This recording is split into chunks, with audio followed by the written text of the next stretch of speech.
Iqbal, ekonomi masa Madinah awal ini kuat berkat persaudaraan Muhajirin dan Ansor serta pasar bebas. Benar Jabal, Rasulullah juga menghapus monopoli untuk menjaga keadilan. Sejak dulu, masyarakat Arab hidup dari berdagang karena kondisi alam yang tandus. Saat awal di Madinah, ekonomi umat Islam sulit karena kemiskinan, perang, dan terputusnya perdagangan. Rasulullah lalu membangun pasar baru, melarang riba, mengatur perdagangan, serta memanfaatkan zakat untuk kesejahteraan. Beliau juga mendirikan masjid, mempersatukan Muhajirin dan Ansor, membuat konstitusi menjaga keamanan, dan membangun dasar keuangan negara. Kebijakan fiskal Rasul mencakup zakat dan jizyah untuk kesejahteraan umat Dina. Ya Iqbal, distribusi fiskal fokus pada fakir miskin dan kebutuhan publik. Pada abad 21, ekonomi global dikuasai kapitalisme sehingga banyak negara muslim hanya menjadi konsumen dan terjebak dalam ketimpangan. Ekonomi Islam menawarkan solusi dengan prinsip keadilan, distribusi yang merata, dan tanggung jawab sosial. Rasulullah SAW telah membangun sistem fiskal melalui Baitul Mal, mengatur pemasukan dan pengelolaan negara, menyalurkan zakat, serta membiayai pertahanan, pendidikan, dan kesejahteraan.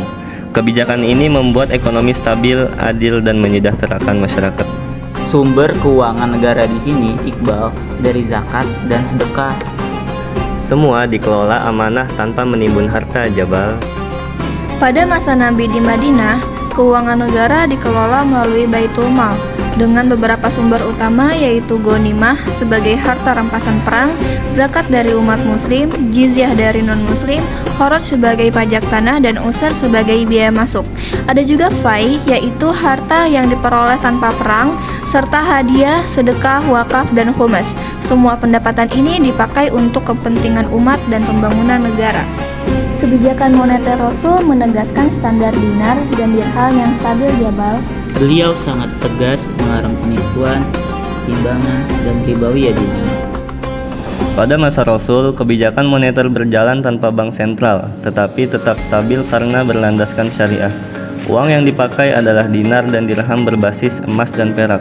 Rasulullah melarang riba, penimbunan, dan spekulasi agar uang terus berada di sektor real. Perdagangan, zakat, serta aturan pasar menjaga stabilitas harga. Sistem bagi hasil menggantikan bunga, dan mekanisme syariah membuat ekonomi tetap adil dan seimbang. Hubungan fiskal dan moneter Rasul dengan kondisi saat ini terlihat pada prinsip keadilan Jabal Dina. Konsep ini sangat relevan untuk keuangan publik modern yang sangat etis. Pada masa Rasulullah SAW, penerimaan negara berasal dari zakat, jizyah, kharaj, dan fai, lalu digunakan untuk kepentingan publik seperti keamanan, pendidikan, dan bantuan untuk fakir miskin melalui Baitul Mal. Pengelolanya sangat adil dan transparan, berbeda dengan sekarang yang bergantung pada pajak dan sering mengalami defisit.